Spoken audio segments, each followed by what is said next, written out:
What's up, America? This is Dr. Nitin Chhoda. The SBA has been sending out notices of a data breach to its website. Now, for some individuals who applied for an economic injury disaster loan in the last week of March, some individuals, now I don't know if everyone's been getting it, but some individuals have been getting a letter notifying them of a data breach on the SBA website when they were applying for an economic injury disaster loan towards the end of March. Now, for those of you who remember accessing the website or who applied during that time, you'll remember that the loan portal looked a little bit different. It looked like an older, more outdated version of the website, and then after that they replaced it with the newer, more streamlined economic injury disaster loan application, which was a 4 or 5 step application. Now, for those individuals who applied for an economic injury disaster loan during the end of March, there is a chance that you might get this letter from the SBA. So there's the SBA's letter, the notice of data breach, says, here's what happened. The SBA discovered on March 25th, 2020 that their disaster loan portal application website may have led to inadvertent disclosure of personally identifiable information to other applicants. We immediately disabled the website, and to date there is no evidence to suggest that there has been any attempt to misuse any of the information. Now the next sentence is pretty important. The information may have included name, social security numbers, TIN, employee identification numbers, addresses, date of birth, email, phone number, marital status, citizenship status, household size, income, disclosure inquiry, financial and insurance information. Pretty much everything that was valuable to us. Pretty much the key to our lives. That's what this data is, and that's what was compromised. Before you jump to any conclusions, the first question you need to ask yourself is, did you apply for an economic injury disaster loan on the SBA's website in the end of March? That's question one. Question two is, did you get a letter like this? So you need to answer those two questions before you react to the information I'm giving you. But let's go on and let's read the rest of this letter. Immediately disable the website. We mitigated the risks. This is presumably that the SBA introduced stricter security protocols. They patched all the loopholes that were resulting, or that did result in the loss of data. Presumably they strengthened their code and they made it harder for people to access somebody else's information, which is a good thing. But it should have been done from the beginning, to begin with. We implemented additional safeguards to prevent any future inadvertent disclosure. So what they're saying is, in the end of March, this problem happened. As soon as they identified that the problem happened, they fixed the problem, and they're pretty much saying that they have safeguards in place to prevent any future inadvertent disclosure. That's a fancy way of saying this just sort of happened inadvertently, and our goal is to prevent future inadvertent disclosure. In addition, we're offering ID theft protection services through a website and so on and so forth. And they've also provided their contact information in case you have any questions for them. So that was the first page of the letter. And then on the second page, the SBA emphasizes, again, at this time, there is no evidence that your information has been misused. However, we encourage you to take full advantage of this service offering. The representatives have been fully versed on the incidents and can answer any questions. And then they go on to provide detailed information about how you can register in this program, which is essentially a program which is a data breach and recovery services expert program. It's almost trying to shut the barn after the horse has bolted. It's kind of like if your data is already out there, that's not a good thing. And so I'm going to give you a couple of options here on what you can do. Now, first of all, again, I think it's a good idea to always take the 2 steps I'm about to share with you, even if you don't get a letter like this, because we need to be able to protect our data. We need to be able to make sure that scammers and hackers don't access our data. We need to make sure other people don't access our data. Even if it's a mistake from another company, there are things you can do to protect yourself, and I'm going to give you 2 ideas that you should act on right away. Now, I did another video training on how to stop scammers from stealing your stimulus checks. 8 ideas to stop scammers from stealing your stimulus checks. So I highly recommend you check out that training as well, because I go into a lot more detail on how you can protect yourself if and when a data breach occurs. In fact, back in 2017, Equifax, which is one of the 3 largest credit bureaus in the country, the Consumer Credit Bureau Reporting Agency, they actually got hacked. So about 150 million records. 150 million records were breached. We're talking names, social security numbers, any information that's valuable to you was breached, which is a pretty serious matter.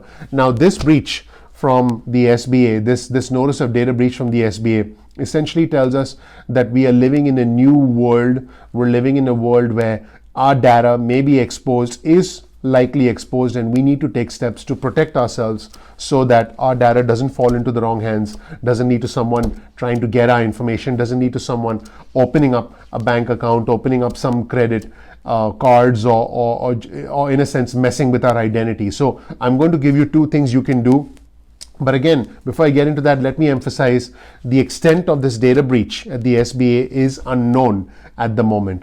I personally don't know whether this went out to 5 people or whether this went out to thousands of people. I don't know. All I know is that the SBA sent out this notice of data breach to individuals who applied for the economic injury disaster loan towards the end of March. In fact, they specifically say that the data breach, they discovered the data breach on the 25th of March, and then they took steps, and that's what this letter was all about. Now, the two things that I think all of us should do, the first thing is we should sign up for some sort of a credit monitoring service.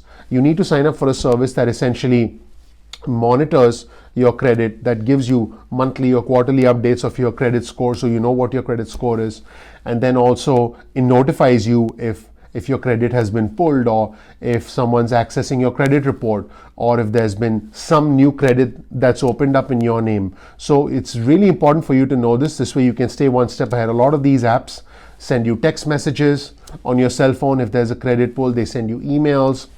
And they also offer services where you can call and speak with someone on the phone if you have any questions and if your identity ever gets compromised. This is really serious stuff, guys. So I think it's super important that everyone listening out there, guys and girls, please take this seriously, and please sign up for a credit monitoring service. There are a lot of credit monitoring services out there, and in fact the SBA recommends one, and the SBA gives you specific steps on how to get enrolled with that credit monitoring service. And I believe the SBA has essentially providing that credit monitoring service 12 months. So what the SBA is doing is the SBA is providing those who are impacted by this 12 months of Tri-Bureau credit and identity monitoring, one Tri-Bureau credit report at enrollment, and a $1 million insurance reimbursement policy, and fully managed ID theft services. So with this protection, this credit monitoring service will help you resolve issues if your identity is compromised. Now, the SBA is essentially providing this service, and presumably is going to cover the cost of this service for those who are impacted. But the broader point here is you need to get some sort of a credit monitoring service to protect yourself, because if your credit gets impacted, it's going to affect your life, and it's going to cause a whole bunch of problems. So definitely get some sort of a credit monitoring service. The second recommendation is to get in touch with the individual reporting agencies. There's 3 of them. There's TransUnion, there's Experian, there's Equifax. Get in touch with them and freeze your credit when you're not applying for credit. So get your credit frozen so that no one can actually access your credit report. In other words, if your data falls into the wrong hands and they try and access your credit score, or they try and get some credit in your name, the creditor or the bank that's trying to issue the credit will not be able to pull your credit because your credit's frozen. Now keep in mind, freezing credit is completely different from monitoring credit. When you're monitoring credit, what you're doing is essentially signing up for a service, a paid service. Usually these services are $10 to $15 a month. You're signing up for a paid service that's notifying you if someone pulled your credit. But freezing your credit involves directly going to the source, directly going to Experian, TransUnion, Equifax, and then freezing your credit. In fact, there are the SBA in the letter that they sent out actually makes recommendations about taking actions like that. They talk about placing a fraud alert on your 3 credit bureaus. So if you choose, they write, if you choose to place a fraud alert, we recommend you do this after activating your credit monitoring. You can place a fraud alert at one of the 3 major credit bureaus by phone, and also via Experian and Equifax's website. A fraud alert tells creditors to follow certain procedures, including contacting you before they open new accounts or change any of your existing accounts. Now, this is a good thing. So the fraud alert is a type of service which is different from a credit freeze service, but you want to talk to these bureaus and you want to decide if a credit freeze or a fraud alert is best for you, depending on what the three bureaus offer. Because remember, TransUnion, Experian, and Equifax, they have different systems, they have different mechanisms in place, and you need to get in touch with them directly. So I'm going to give you a little bit more information, but if you're finding this video valuable, please go ahead and comment below. Please click like and subscribe and smash that notification button so you can get instant alerts like this whenever important updates, even if they're not good news, come out, because you need to be notified about these things so you can take proactive measures to protect yourself. So in the letter, the SBA provides the information of the three credit bureaus, provides their website, provides their phone number, and it says here it is necessary to contact only one of these bureaus and use only one of these methods.